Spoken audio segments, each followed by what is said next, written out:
আসসালামাইকুম প্রিয় বন্ধুরা, আপনারা সবাই কেমন আছেন?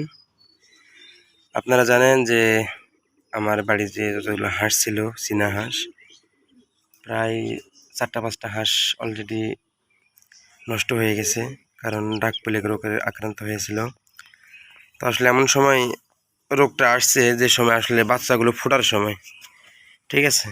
তো ওই দিন আপনাদেরকে দেখিয়েছি যে 11টা বাচ্চা ফুটছে, মাটা মারা গেছে। আজকে একটা হাঁস ফুটছে, এটার ডিম দেওয়া ছিল 21টা, তার মধ্যে একটা ডিম নষ্ট হয়ে যায়, আর একটা ডিম হয়তো বা একটু 2 দিন দেরি করে পারছে, যার কারণে ডিমটা ফুটছে না, ওটা অন্য একটা হাঁসের নিচে দেওয়া আছে। আর এখানে কয়টা বাচ্চা, তবে এখানে একটু কাজ বাকি আছে। দেখেন, মা হাঁসটি এখানে পায়খানা করছে বাচ্চাদের গায়ে, একটা চরম খারাপ কাজ। দেখেন একদিনের বাচ্চার সাইজ কত বড়, মাশাল্লাহ। আসলে ডিমগুলো আমি এই হাঁসটিকে দিয়েছিলাম বেছে বেছে, সবগুলো গেলে আমার বড় বড় ডিম, সেগুলো দিয়েছিলাম। তবে তো আমি এখানে রাখবো। 1, 2, এই যেগুলো একটু পায়খানা পড়ছে, এগুলো একটু পরিষ্কার করে দিতে হবে টিস্যু দিয়ে।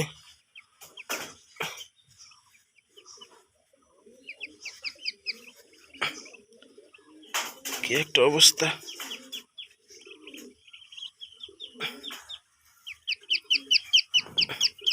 আসলে এগুলো পরিষ্কার করে না দিলে দেখা যাচ্ছে যে অন্য বাচ্চাগুলো এগুলা ঠুকরো দিয়ে দিয়ে একটু হয়তো বা মুখের ভিতরে যাইতে পারে। তো কয়টা হলো? 3টাইতে 4টা, 5, 6, 7, 8,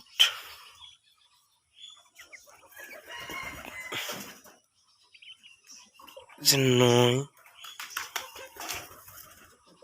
এই বাচ্চাটা অনেক সুন্দর হয়েছে, 10 নম্বর বাচ্চা। এই যে 11, 12, 13, 14, 15। এই বাচ্চাটা একটু হালকা ছোট, 16। এই যে দেখেন,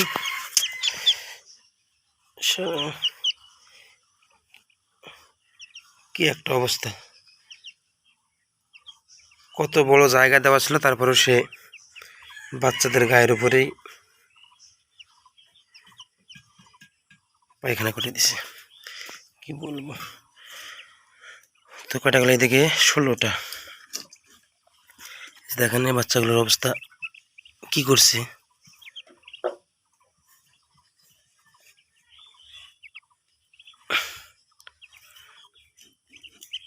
এই যে 17,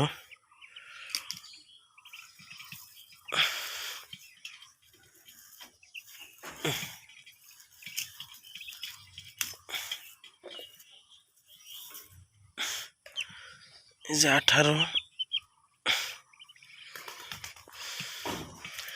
এই যে 19তম বাচ্চা।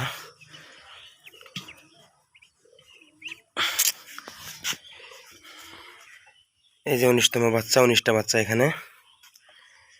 তো হয়তোবা বলবেন যে এতগুলো বাচ্চা কেমনে ফুটছে। আসলে এতগুলো বাচ্চাই ফুটবে। হাঁসটির নিচে 21টি ডিম ডিম ডিম দেওয়া ছিল। আর ওই দিন যে 11টা বাচ্চা ফুটছে, চলেন ওগুলো দেখে ওগুলোর কি অবস্থা। এই যে 11টি দেখেন, অনেক সুস্থ আছে মাশাআল্লাহ। তাদের খাবার দিয়েছি, তারা খাবার খেয়ে সুন্দরভাবে এখানে রেস্ট করতেছে। সবাই এক জায়গায় জড়সড় হয়ে, তাদের মা নেই। এখন তাদের যে খালা আছে, খালার যে 21টা বাচ্চা ফুটছে, 19টা, তাদের সঙ্গে এগুলো করে দেবো আর কি, মিক্স করে দেবো। ওগুলো একদিন পরে ফুটছে, এগুলো একদিন আগে ফুটছে, কোনো সমস্যা হবে না আশা করা যায়। তার অলমোস্ট বাচ্চা বর্তমানে ফুটলো আমার এদিকে 11টা, ওইদিকে 19টা, 30টা, আর একটা ফুটবে। দেখা যাক কী হয় সেটা। তো আপনারা ভালো থাকেন, সুস্থ থাকেন, এবং আমার বাচ্চাগুলো দেখি কীরকম হয় আপনাদের অবশ্যই ভিডিওতে জানাবো। এবং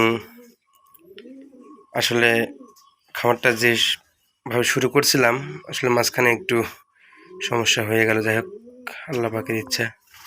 তো এগুলোর জন্য ভালোভাবে রাখতে পারি, সবাই দোয়া করবেন। আসসালামু আলাইকুম।